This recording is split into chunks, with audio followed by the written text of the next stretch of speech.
Ang pinag-uusapan natin ay problemang kasangkot na po ang kinabukasan ng ating bansa. Sasabihin ba natin interparliamentary courtesy? Nakikinig po ang buong bayan. Tatakpan po ba natin ng dahil sa interparliamentary courtesy? Nakasulat po ba sa bato yun? Absolute po ba yun? Yun po yung aking ikinasasama ng loob eh. Hindi po tayo dapat mag-away-away. Iisa po ang ating layunin. Ang ating bansa ang pinaka-importante sa ating lahat. Bakit po kinakailangang ilihis natin? Bakit po tayo gagawa ng paraan para pagtakpan po natin ang hindi dapat pagtakpan? Isang mapagpala at magandang araw mga kabayan, matapos lantarang isigaw ni Senator Chis Escudero ang pangalan ni Martin Romualdez na mastermind at punot dulo ng gulo sa bansa, sinigundahan naman ito ni Senator Rodante Marcoleta. Sa ginawang press con sa Senado, sinabi ni Marcoleta na hindi siya natatakot kay Martin Romualdez kung saan ay ito ang napapansin niya sa ilang kapwa niya mambabatas. Huwag po sanang ganun magpasaringan tayo. Iisa po ang layunin natin dito eh. Yung matukoy natin kung sino ang merong utak dito. Na ngayon po ay unti-unti na pong naihayag. Sino bang natatakot kay Martin Romualdez?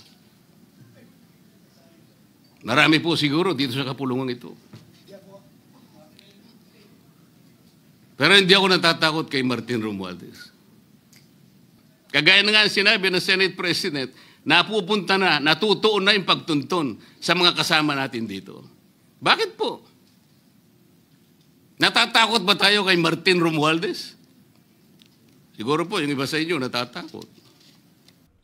Maging si Department of Justice o DOJ Secretary Jesus Crispin Boying Remulla ay binanatan din ni Marcoleta dahil sa may kakaiba itong ginawa habang nagkakaroon ng pagdinig sa Senado. Matatandaan na nagkasagutan si Marcoleta at Remulla sa isang pagdinig na isinagawa sa Senate Blue Ribbon Committee nito lang nakalipas na araw. Ginoong Pangulo, naghalo na po ang balat sa tinalupan. Bakit po? Ngayon ko lamang po nakita sa pagdinig ng Blue Ribbon Committee. Nandun po yung Justice Secretary. Hindi pa po natin natatapos na pagtatanungin yung respondent, yung resource person, na tayo po ang merong legal and physical custody. Hindi ko maintindihan kung bakit dadalhin niya sa kanyang opisina at pagbalik niya, meron na siyang supplemental affidavit. Ano po ba itong nangyayari sa atin? Meron na ba tayong alituntunin? Meron na ba tayong agreement sa pagitan ng DOJ at ang ang pag-imbestigang ginagawa natin sa Blue Ribbon Committee? Hindi ko na po maintindihan kung ang Blue Ribbon Committee is the investigative arm of the Department of Justice. Sa pagpapatuloy ng talumpati ni Marcoleta, hindi niya napigilan ang kanyang galit at sama ng loob dito kay Senator Ping Lacson na pumalit sa kanya bilang committee chairman.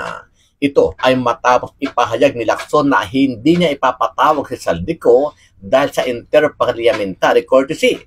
Ayon kay Marcoleta, nasa kritikal ang problema ng bayan dahil kay Saldico na pangunahing itinuturong may kagagawan at kasabwat para sa maanumalyang paggamit sa pundo ng bayan tapos hindi ipapatawag sa Senado dahil lang sa isang parliamentary courtesy.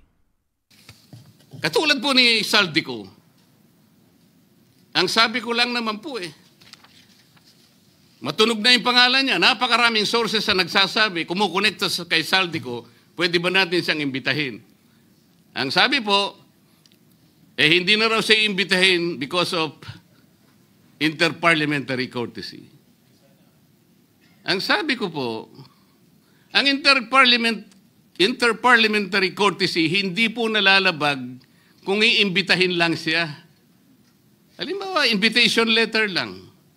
Nagawa ko po yun kay Congressman Toby Chanco. Voluntaryo po yun. Kung darating siya, salamat. Kung hindi siya darating, okay lang. Ngunit, ang pinag-uusapan natin ay problemang kasangkot na po ang kinabukasan ng ating bansa.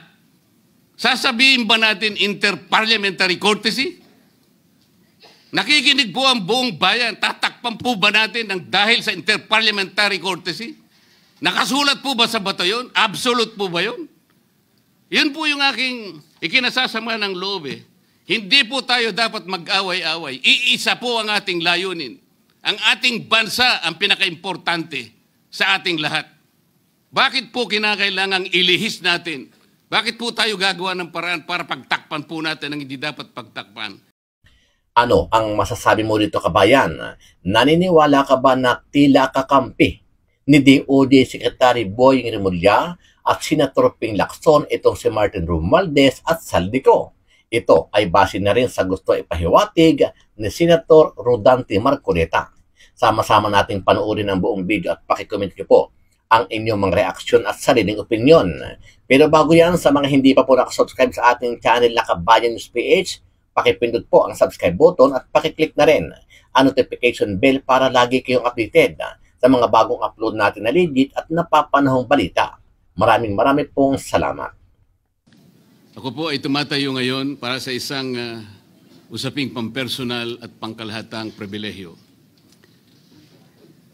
Ginoong Pangulo, ang gulo-gulo na po natin. Ito pong huling pagdinig sa Blue Ribbon Committee na kung saan ay lumabas po ang isang testigo na nagngangalang Master Sergeant Orly Gutesa. Ako po ay nabansagan na kulang po sa kortesiya. Para sa akin po ay hindi po tama na nagpapasaringan po tayo ng ganun. Iisa po ang ating layunin. Hindi po tayo magkakalaban sa layunin na matuntun po natin ang pinaka-problema kung bakit nasadlag po ang ating bansa sa ganitong kalagayan. Hindi ko naman po kasalanan ako po'y hanapin ni Sergeant Gutesa. Hindi ko po siya kilala eh. Hindi ko po kasalanan kung ako po ang hinanap niya at hindi iba.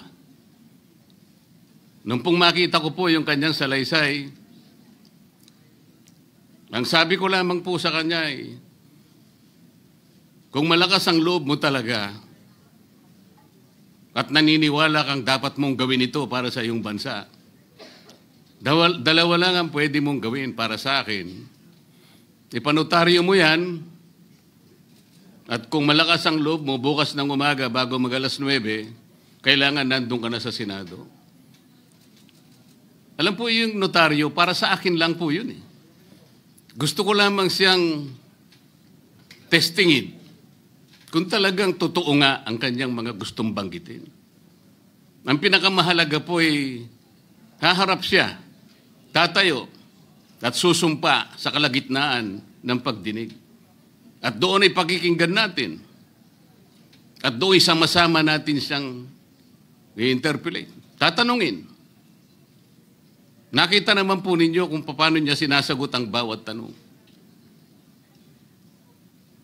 Walang pag-aalinlangan. Siya lamang po ang natatangi na testigo na kumonekta sa pangalan ni Saldico at Martin Romualdez. Wala nang iba. Ngayon po siya ay naharap sa napakaraming pasaring din. Bakit po ako'y walang kortesiya? Hindi po ba ako'y humingi ng panahon sapagkat hindi ko naman po alam kung talagang darating siya nung araw na yon, kaya hindi na po ako nagsabi. Gusto ko talagang paniwala ang darating siya. Dumating nga po siya, kaya ko siya inilabas. Pero kung pag-uusapan po ay kortesiya, balikan po natin ang mga nangyari. Nung ako po ay chairman pa ng Blue Ribbon Committee, nagkaroon po ng pagdinig. Unang pagdinig ay August 19, 2025. Isang araw bago po nagkaroon ng pagdinig ang Blue Ribbon Committee, ang ating pong kasama, si Senator Lacson, ay nagkaroon po ng posting. Sa Twitter po yata ito, hindi po ako sanay dito eh. Babasahin ko po, August 20, 2025. The Senate Blue Ribbon Committee hearing yesterday is akin to the cart going ahead of the horse. Had the cart waited one day, it would not have missed the details of the truth about the many substandard ghost projects and more that will be exposed in my privileged speech today. Yun po ba ay courtesy din? Sa akin pong palagay, hindi dapat po nagkaroon ng ganitong pagpapasaring. Alam ko po ba kung sino-sino ang tatayo para mag-deliver ng privilege speech? Matagal ko na pong sinabi noon kung kailan po ang pagdinig. Wala po akong itinago. Ngunit kung sasabihin na kung naghintay kami ng isang araw, ay mas marami pa sanang mga detalye at katotohanan ang naihayag. Hindi po ba sinabi ko sa inyo noon, mismong Pangulo ng Republika ng Pilipinas ang nagbigay sa akin ng USB na nandun po lahat ang mga proyektong pinaghihinala na ghost projects. Ayaw ko lamang pong ilabas ng isa-isa sapagkat sa aking pagkakaalam noon, Ginoong Pangulo, mali din po yung binigay na mga coordinates sapagkat ang pinagbasihan nila yung MYPS, hindi yung PCMA, na palagi ko pong binabanggit.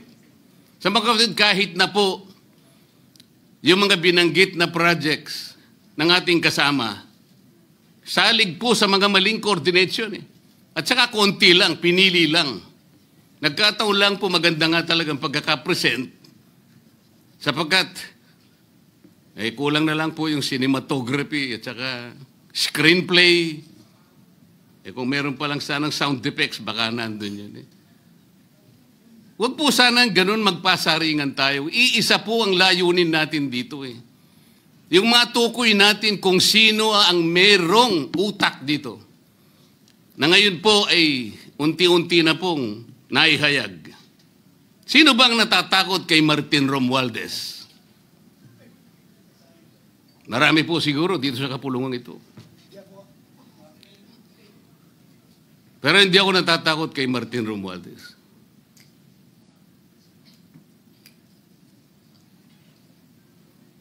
Ngayon po, kino-question po yung notarization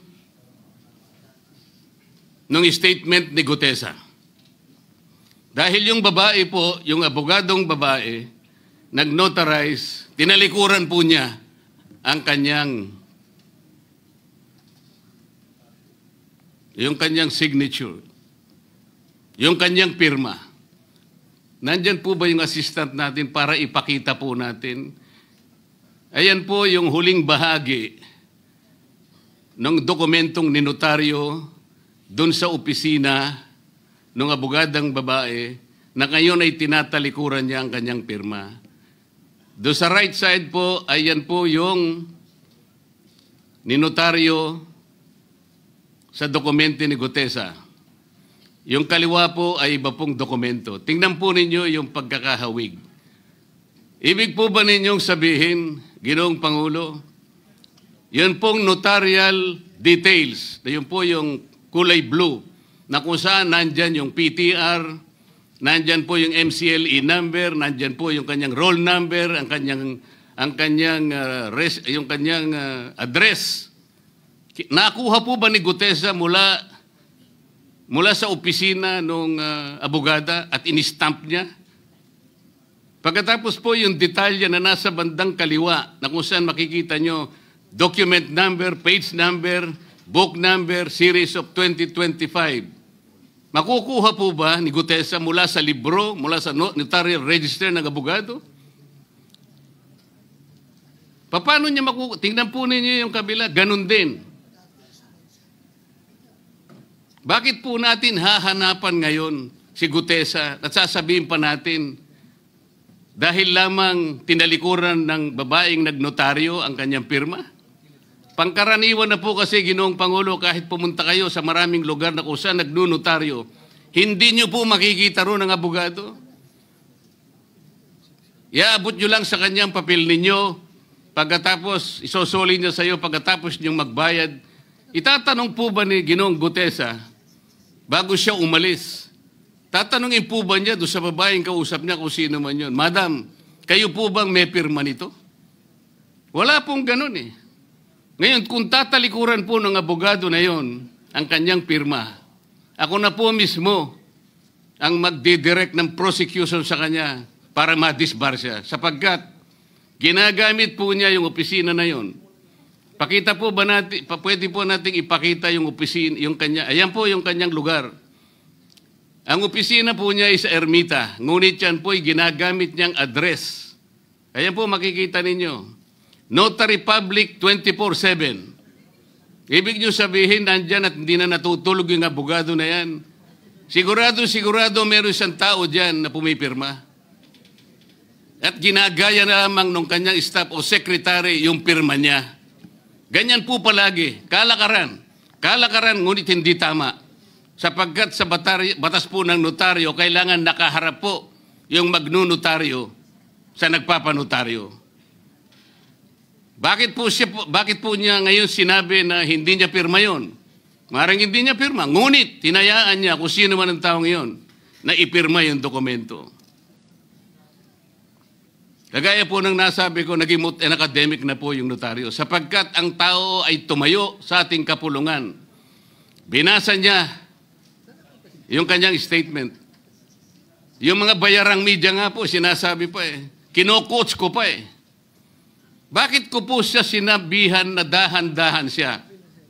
Dahil po nung panahon na binabasa niya na yung kanyang statement, sinusundan po namin yung kanyang binabasa. Binigyan ko po ng kopya ang chairman ng Blue Ribbon Committee.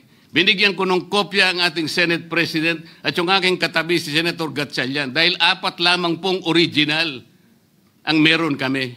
Yung binabasa pala niya ay Xerox copy kaya may naputol sa baba. Gusto ko lamang pong ma-record ng totohanan. Dahil doon sa umpisa po niya, merong isang linya po siyang nalaktawan. Alam po ito ng mga kasama natin na sinusundan po habang binabasa namin. Doon sa pangalawa po, 2 linya naman po ang nalaktawan niya. Kaya gusto ko lamang pong maging maayos ang pagre-record ng kanyang statement. Ano po sabi ng mga bayarang media? Hindi ko naman po nila lahat. Kaya ako po hindi nagpapa-interview sa kanila eh. Alam ko po ang karakter ng ating media ngayon. Nakakaawa na po ang kalagayan. Binanggit na po ng dating Senate President ang nangyari do sa statement ni Diskaya. Siya ang kauna-unahang nagbigay ng statement na kung saan binanggit ang 17 congressmen. Ngunit nakakapagtaka. Hindi na po natin tinutuntun yung 17 na yon. Kagaya na nga sinabi ng Senate President, napupunta na, natutuon na yung pagtuntun sa mga kasama natin dito. Bakit po? Natatakot ba tayo kay Martin Romualdez? Siguro po, yung iba sa inyo natatakot. Ginoong Pangulo,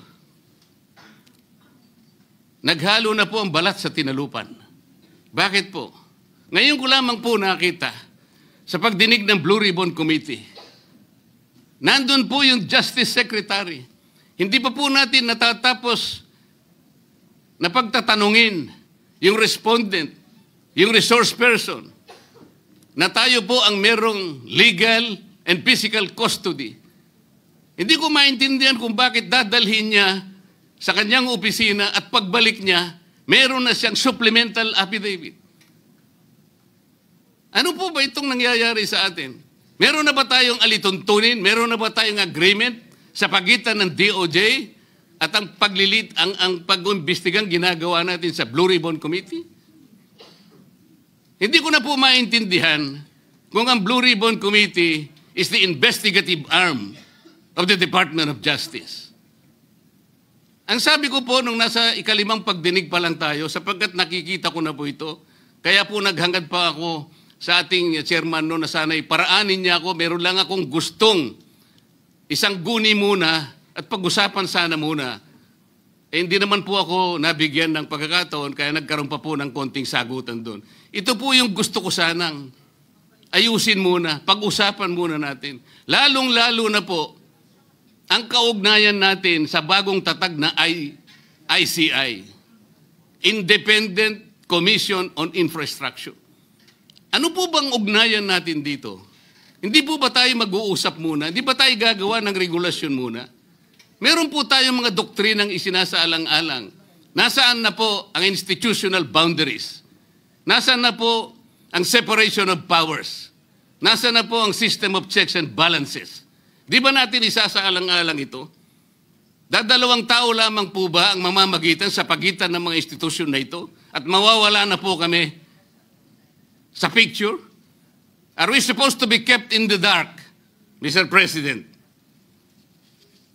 Yung po, kung mo ba sinabi ng ICI na isa sa kanilang mga poder, kapag ka nag-request po sila, makakakuha sila ng impormasyon sa House of Representatives, sa Senate, sa Korte, sa Sandigang Bayan, at kahit sinong otoridad. Ibig ba sabihin wala na tayong opsyon na tumanggi? Kailangan po natin pag-usapan muna yon. Ang nangyayari po sabog-sabog na po eh. Baka nga yun ang isang dahilan kung bakit nag-resign po yung advisor na si Mayor Magalong ng Baguio. Yung pong mga pasaring, ito po yung nakakapagbigay sa atin ng hindi naman kailangang pag-aaway-away o pag-aalitan. Hindi po maganda sa ating panig ito. Tingnan lamang po natin yung interview sa DCMM ng ating kasamahan, chairman ng Blue Ribbon Committee, ng mga host ay si Victoria Tulad at si Christian Yosores noong September 28, 2025. Ang tanong po nila, ilang hearings pa ang nakikita ninyong gagawin ninyo? Ang sagot po ng ating kasama, Senator Lacson, yun ang hindi ko pa masabi.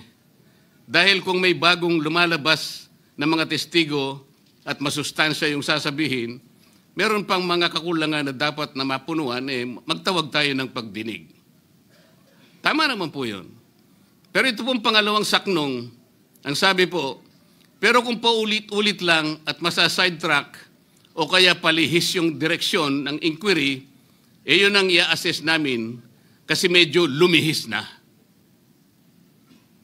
Ano po yung lumihis? September 28, dito lumabas si Master Sergeant Orly Gutesa. Lumihis po ba o dumiretso? Mula kay Saldico, ikinonekta po niya kay Martin Romualdez. Sa akin palagay, dumiretso po, hindi tayo lumihis eh. Pagkatapos tinanong pa po, do you think po, coach po si Gutesa? At iba pong observation, baka si Senator Rodante Marcoleta dahil parang sinabihan siya nung nagbabasa siya. O nalimutan mo, balikan mo itong paragraph na ito. Naipaliwanag ko na po kung bakit ko lamang siya sinansala at sinabi kong balikan mo sapagkat meron nga po siyang nalalaktawan base po sa sinusundan namin na binabasa niya na dokumento.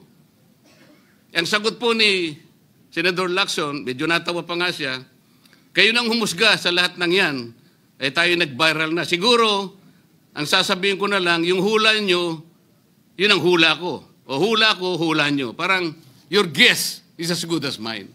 Hindi po maganda yung inference eh. Parang ang lumilitaw, kinots ko eh. Bilang isang abogado, magmula po nung ako'y maging abogado, inisip, hindi ko po ginawa yung mga bagay na ito.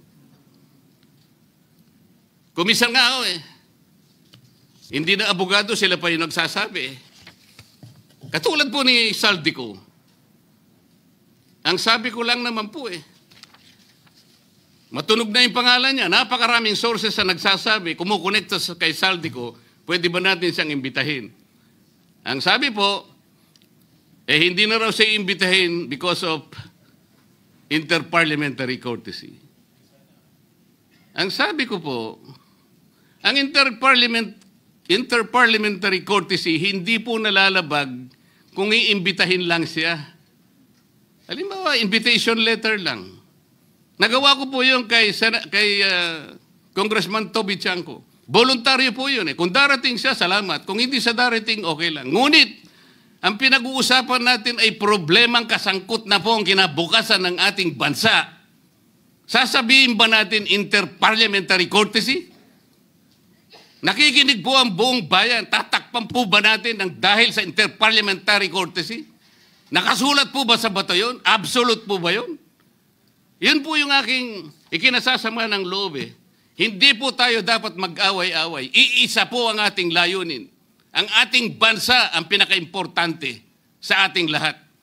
Bakit po kinakailangang ilihis natin? Bakit po tayo gagawa ng paraan para pagtakpan po natin ang hindi dapat pagtakpan?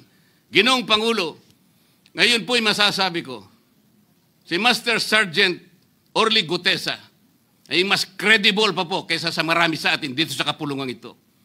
Si Master Sergeant Orly Gutesa, mas matapang kaysa sa mas marami dito sa ating kapulungan. Maraming salamat po, Ginoong Pangulo. Thank you, Senator Marcoleta. Majority Leader.